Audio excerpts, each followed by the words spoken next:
This planetary alignment is so profound in so many different ways and bringing in so much energy that it is palpable and easy to read and understand.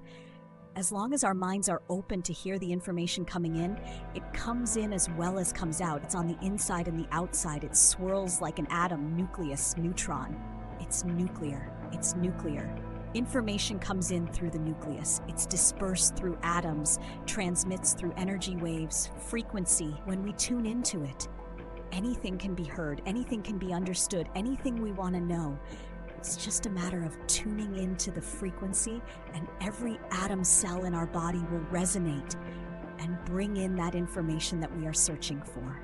Currently, there's a solar storm in the atmosphere alongside the moon and the planetary alignments, the feminine and masculine energies, as the alignment is connected to our spine, nervous system, chakras, brain. It's part of a computing power, where our brains are computing at a much faster and different speed and race, where everything, our internal organs are changing rapidly and the brain waves are shifting, the frequencies, the shift.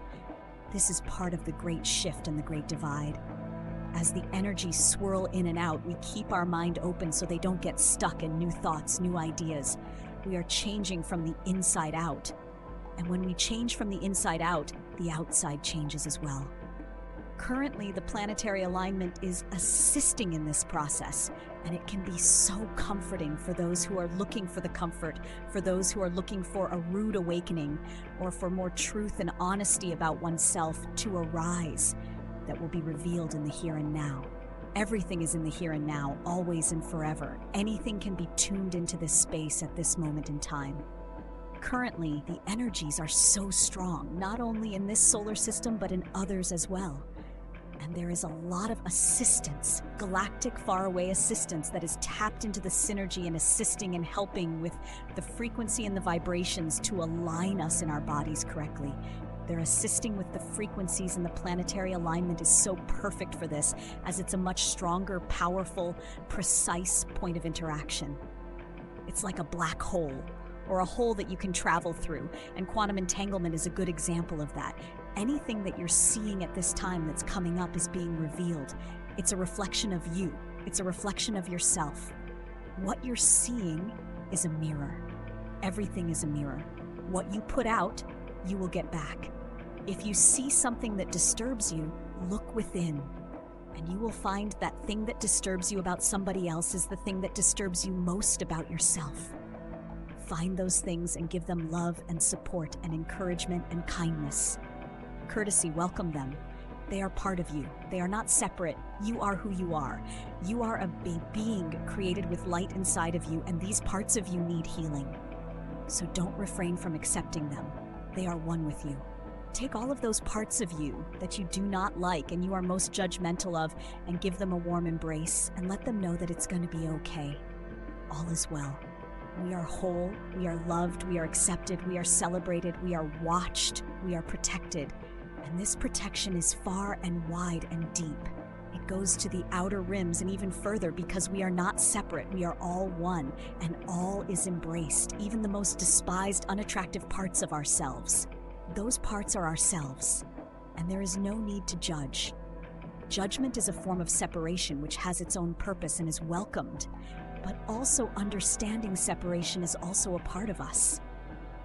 Those feelings of being separate, it's a feeling, it's all it is. And experiencing the feeling, it's just an experience, a feeling separate, and it's okay. There's no judgment, it's just a feeling.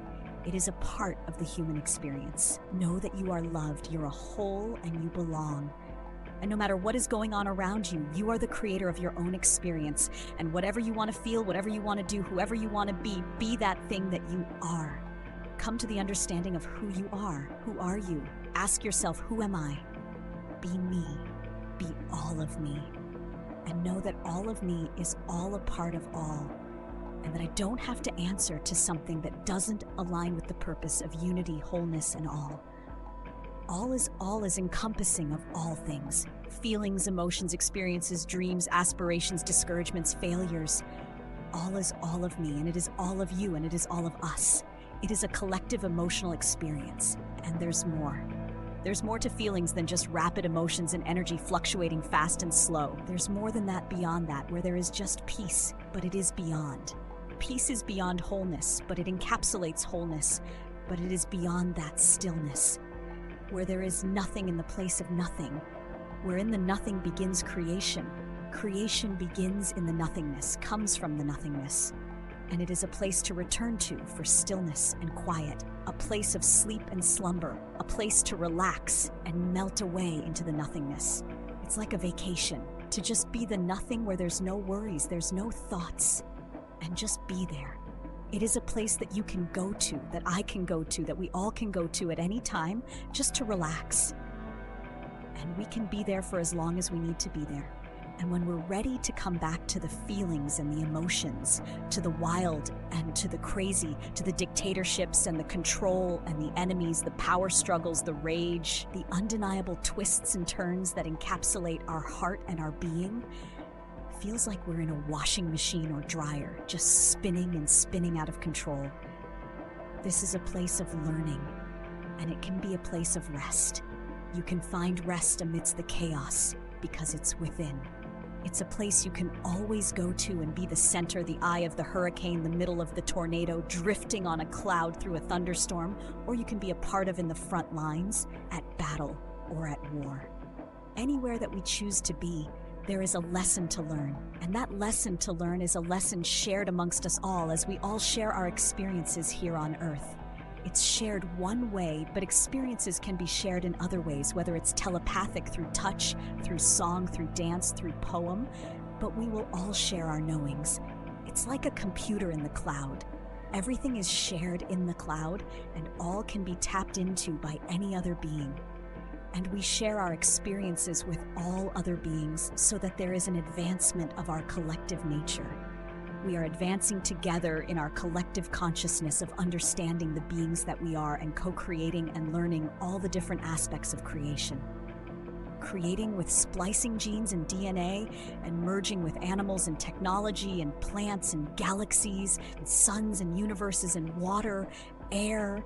There's so many different chemicals and compounds, combustion, there's so much, it's never ending. And we are always learning of all the new things that we are and that we can be. And it's not a judgment. There's no judgment on which direction we decide to go.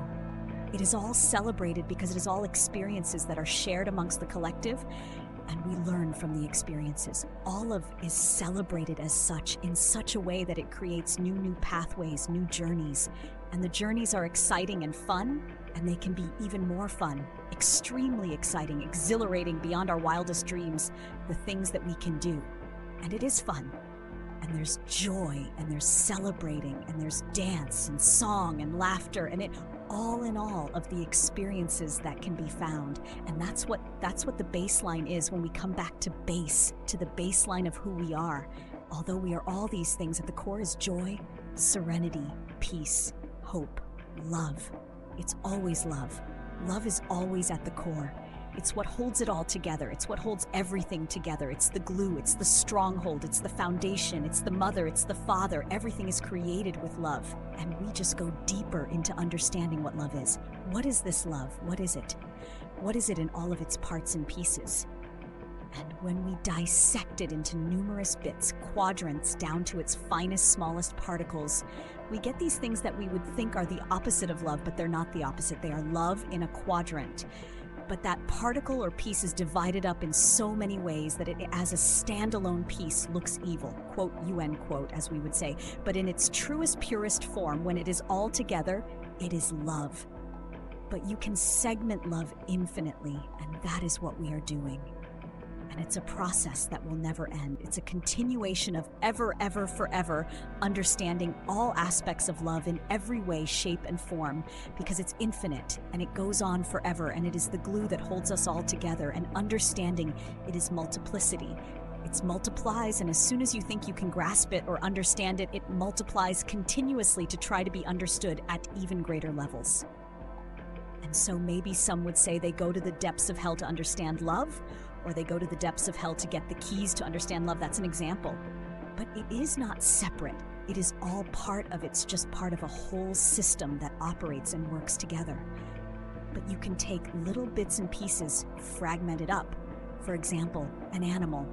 An animal goes into survival mode and survival instincts kick in to protect itself. It's protecting itself because it loves itself. It loves itself to protect itself. And so it has animal instincts to kill if it needs to, but it's doing it out of love and protection and survival. These parts of love is what we are here on Earth learning to understand. And it's fascinating. It's fascinating to see how something that can seem, quote, UN, quote, evil is love, but it undeniably is. There is no separation from God. And although it seems that evil is a separation from God, so it is said it is not. God is all and connected to all, or that would not exist. It would not be in existence if it was not God. It's just another fine particle that's been pulled out and segmented and separated from the whole. And so as a standalone piece, it looks without its others parts connected to it. It looks like, quote, UN, quote, evil, like an animal who's defending itself and trying to protect its body because it loves its body. It loves itself, will kill. If you take out the part that it's defending itself out of love and you just see the part that it kills, then you would say that animal is evil. It kills, but it's killing because it's from a place of love, wholeness, and protection and guidance. It's receiving guidance from a clear source that's given it instructions to do that. To do that because it's part of its blueprint, it's part of its DNA, it's part of its calibration, its design. And if you can see clearly, all beings, all animals have that same mechanism on this planet to do that, to do the same, to protect itself, because it loves itself and it's ingrained in our technological DNA strands. It's been written. It's a written code been written by God. It is not evil. It is a part of. And we must learn how to accept all these parts of ourselves, because if any part is denied or rejected, we are just rejecting ourselves. All the parts and pieces are of a whole, and if they're taken out, you don't have the whole anymore. And that is where fragmentations can occur in the psyche, in the being who is elevating and escalating up into a higher realm of consciousness. Although we can get to higher realms of consciousness and higher levels of understanding and of being, and have out of experiences and have our soul and spirit separate from the body. In order to get to the next level where it's not painful or fragmented, we have to take all parts of us, and that means we need to be accepting of all parts of ourselves. And this is one of the lessons that Jesus taught in humility, and having humility and being humble about those parts and pieces of ourselves that we want to reject, and loving them and accepting them and taking all parts of us and our whole being needs to rise into the new earth. No parts of us can be rejected. They need to be loved, embraced, and accepted, as we are not the writers of the code. The code has already been written. It's already in place. There's no removing these pieces. You can't remove the code or everything falls apart. Everything as we know it, all the codes need to stay in place. They can't be rejected. They just need to be loved. And that's how we get to higher elevations of understanding and being and learning and loving without pain. Pain is because there is rejection of the pieces and parts of ourselves. That's where the pain is, because you're separating parts. It's like taking off a finger or taking off a foot and saying, I don't like this foot. I don't like the way it looks, and cutting it off. And then there's pain involved with that. It is better to love the foot, although it might be ugly. Love it for what it is and take it with us wherever we go, because it is needed for the body to properly walk and run and jog and hike and climb. And although we might not like the way the foot looks, it is a part of the whole and it is necessary. And that code has already been written for a very defined and incredibly important purpose, whether we understand it or not. So gather yourself together, love yourself entirely and wholly. Remember, everything that you experience is being experienced by the collective. You're never alone in the experiences, and they're always shared, whether telepathically or verbally. And each experience is celebrated and recorded so that we can all better understand the concept of love. And we are learning how to completely go into a place of utter rejection and pain of the human body and the human experience to a place of total acceptance and celebration of the human experience. And that is where we are going. Love you all dearly. Thank you for the channeling and being open to hearing the words that are needed and necessary for more exploration in a more gentler, kindler, kinder way.